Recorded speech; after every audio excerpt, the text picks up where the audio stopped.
નમસ્કાર મિત્રો, આજના કાર્યક્રમમાં આપ સૌનું સ્વાગત છે.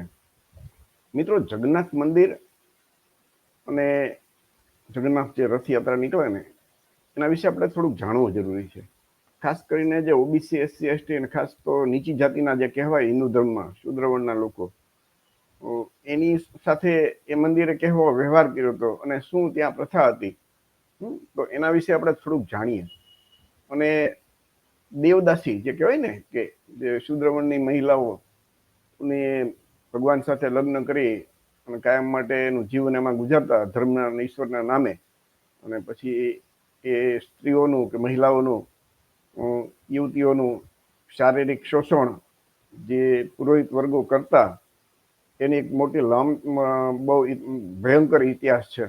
અને આટલો ક્રૂર ધર્મના નામે ક્યાંય ક્રૂરતા થતી હોય એવું બહુ ભાગ્ય જ જોવા મળે છે. ભાઈ, ધર્મના નામે, ઈશ્વરના નામે આવી રીતે ખાસ કરીને શૂદ્રવર્ણની મહિલાઓની કેવી દશા કરવામાં આવતી હતી. તો એ જગન્નાથ મંદિરમાં દેવદાસી પ્રથા હતી કે નહીં એના વિશે આપણે થોડુંક જાણીએ. જ્યાંથી મુખ્ય ઓરિસ્સાથી જ્યાં યાત્રાની શરૂઆત થઈ ને નીકળે છે જગન્નાથપુરીમાં, તો એ જાણીએ. તો એક સરસ મજાનો અહેવાલ છે સોશિયલ મીડિયા પર, ગૂગલમાં, અને આખું જેનો 2021ની અંદર આ પ્રકાશિત થયેલો. તો જગન્નાથ મંદિરમાં જે છેલ્લી દેવદાસી હતી ને એનું નામ પારસમણી હતી, અને એનું 90 વર્ષની ઉંમરે એનું મૃત્યુ થયું. એ પારસમણી છે એ મંદિરોના નગર બાલીસાઈ વિસ્તારમાં ભાડાના મકાનમાં રહેતા હતા. તો એને તો વિચાર કરજો, આમ ભગવાનની સાથે એમના લગ્ન થાય પણ રહેવાનું ક્યાં? ભાડામાં, ગરીબ ને દારૂણ દશામાં. તો આ જે મિન્ટ નામનું જે અખબાર છે ને એમાં આ એનો આખો અહેવાલ અંગ્રેજીમાં પ્રસ્તુત કર્યો છે, અને ગૂગલ ટ્રાન્સલેશન દ્વારા જ એનું આપણે અહીંયા ગુજરાતી મૂક્યું છે તમારી સામે. એટલે એ કોઈ કાલ્પનિક વાર્તા કે એવું કંઈ છે નહીં, એ સમજી લેવાનું. તો ઓરિસ્સામાં જે છેલ્લા જે હયાત દેવદાસી જયારે મૃત્યુ થયું ને, તો એ તો 90 વર્ષની ઉંમરે તો સામાન્ય રીતે બીમારીથી મૃત્યુ થાય, બરોબર છે. તો તેમણે ભગવાન જગન્નાથ સાથે એમના લગ્ન કર્યા હતા, અને જે ભગવાન જગન્નાથ છે એમને પતિ તરીકે એમણે સ્વીકાર કર્યા હતા. 1955માં એક અધિનિયમ દ્વારા ઓડિશા સરકારે આજે શાહી પરિવાર પાસેથી જગન્નાથ મંદિરનો જે વહીવટ છે ને પોતાના હાથમાં લઈ લીધો, અને એ વહીવટ હાથમાં લીધા પછી દેવદાસી પ્રથા ધીમે ધીમે સમાપ્ત થઈ.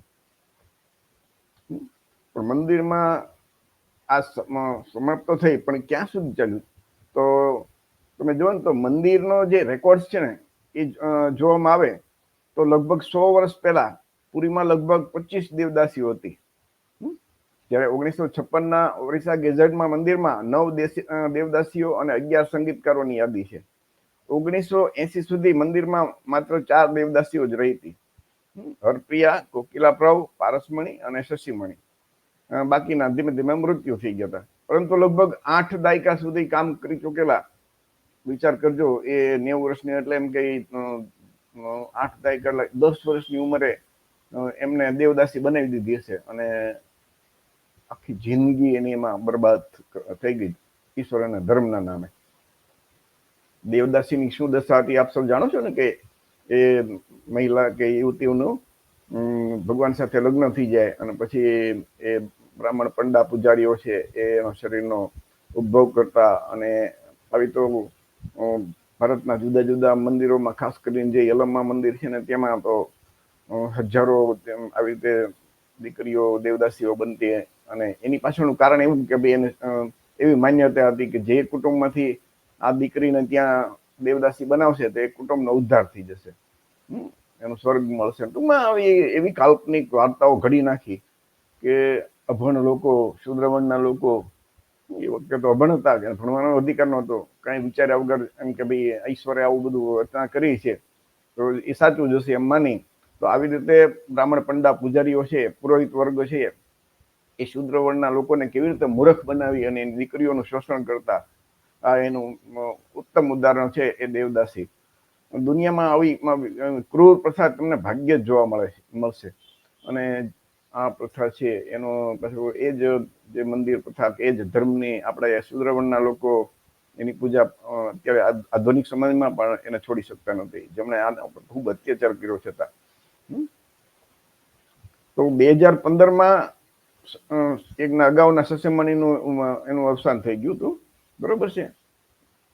તો પારસમણી છે એ 90 વર્ષની ઉંમરે એ છેલ્લી દેવદાસી હતી, અને પછી એમ કે જગન્નાથ મંદિરમાં દેવદાસીઓ નવી આવવાની બંધ કરી, કેમ કે આધુનિક કાયદા આવ્યા અને એના કારણે એ બંધ થયું. પરંતુ જે મંદિર છે ને, જે જગન્નાથ મંદિર, એમાં અંદર આજની તારીખે પણ શુદ્રવર્ણના લોકો સાથે ભેદભાવ કરવામાં આવે છે. તો આ જે નવજીવન મીડિયા છે એનો એક આખો અહેવાલ છે કે ભાઈ રાષ્ટ્રપતિ સાથે પણ એવો અહેવાલ આવ્યો હતો કે એમાં એની સાથે જે દુર્વ્યવહાર કરવામાં આવ્યો હતો. વિચાર કરજો કે કઈ દશા છે મંદિરમાં. એમાં મંદિરમાં એવું હતું ભાઈ, એમના પત્ની સાથે ગયા તો એ જે દલિત જાતિના હતા એટલે એક અમુક અંતર સુધી તેમને જવા દેવા મળ્યા, પછી આગળ જઈ શક્યા નહોતા. ત્યારે જયારે અગાઉના રાષ્ટ્રપતિ પ્રણવ મુખર્જી ત્યાં ગયા હતા ત્યારે એને દરેક જગ્યાએ જવાનો લાભ મળ્યો હતો.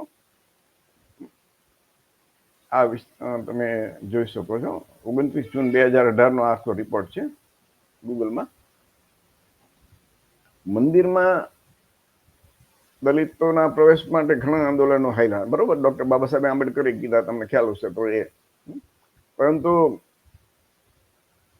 એ તમે જુઓ ને તો આજની તારીખે એ લોકો ત્યાં નીચી જાતિના લોકોને આઝાદી પછી પણ એ રાષ્ટ્રપતિ, તો વિચાર કરજો કે ત્રણેય સેનાના વડા, છતાં એ પણ એને અટકાવી નથી શકતા.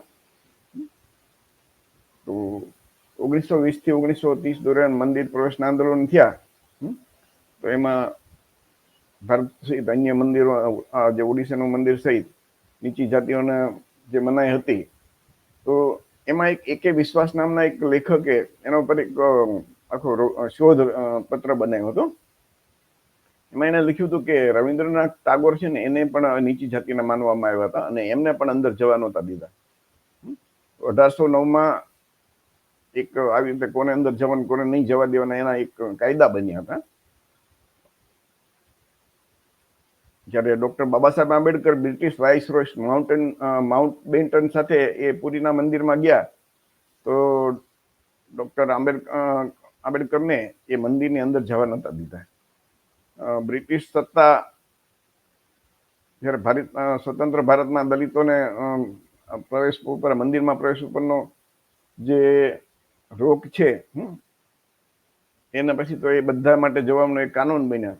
પરંતુ એ કાયદો બન્યો, પરંતુ સામાન્ય રીતે એનું આચરણ ક્યાંય થતું નથી. દિવંગત જગજીવનરામ જયારે એ સંરક્ષણ પ્રધાન હતા ત્યારે એના પરિવાર સાથે દર્શન કરવા ગયા હતા, તો એમને પણ અંદર જવા નહોતા દીધા. વિચાર કરજો. આમાં તો રિપોર્ટ એમ પણ છે કે પ્રધાનમંત્રી નરેન્દ્ર મોદી વારાણસીમાં 1978માં રક્ષામંત્રીને કે 1978 में रक्षा मंत्री ने संपूर्णानंद की मूर्ति का अनावरण किया, लेकिन એના ગયા પછી મૂર્તિને ગંગાજળથી નવરાવવામાં આવી હતી. આવી એક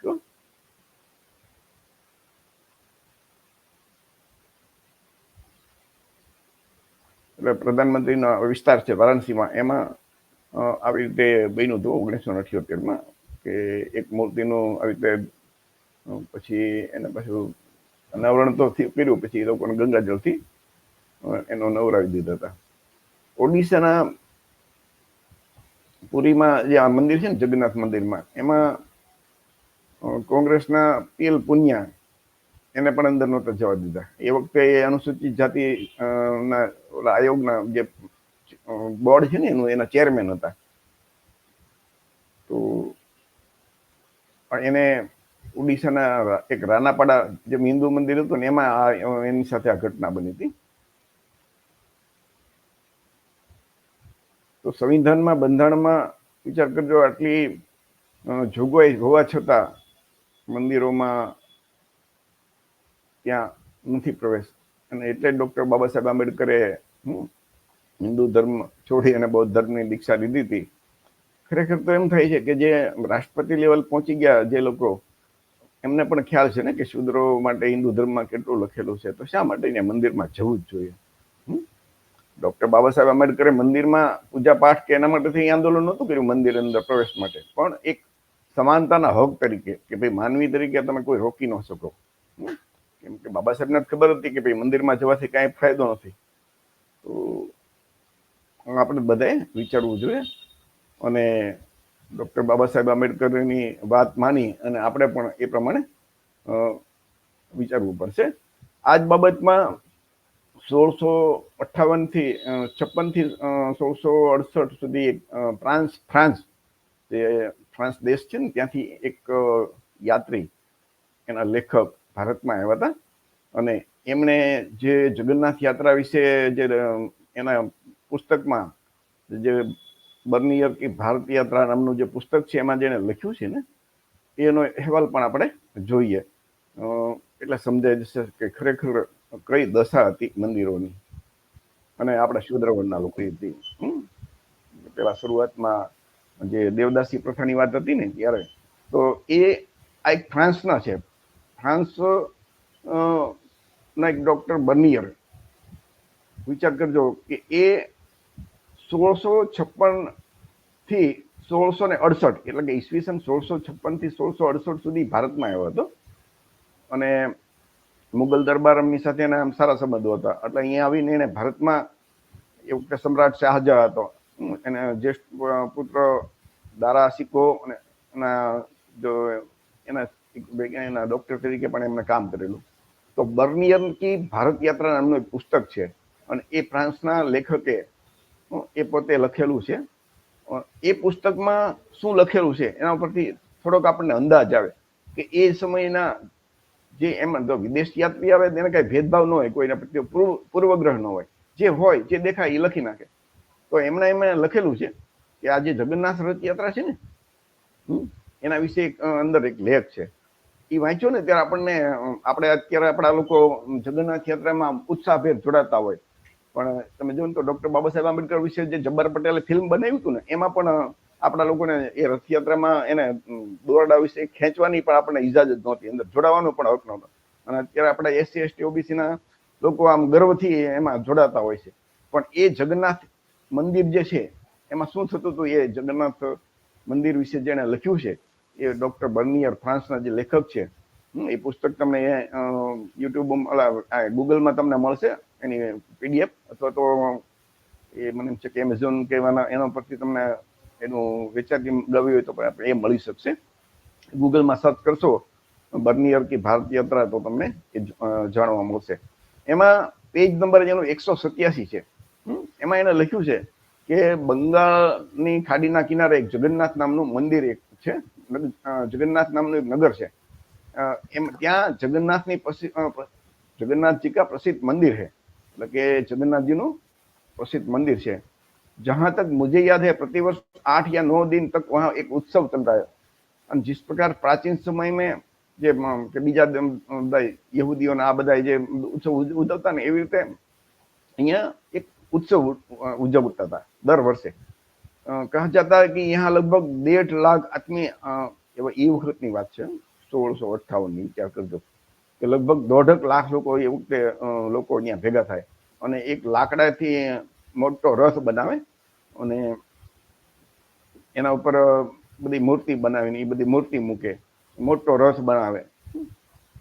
કોઈ મૂર્તિના 2 માથા અને કોકના અડધું ધડ ને આ બધી વિચિત્ર આકારની મૂર્તિ બની હતી અને રથમાં 14 થી 16 પૈડા હોય और लगभग 50-60 आदमी धकेल या खींचते.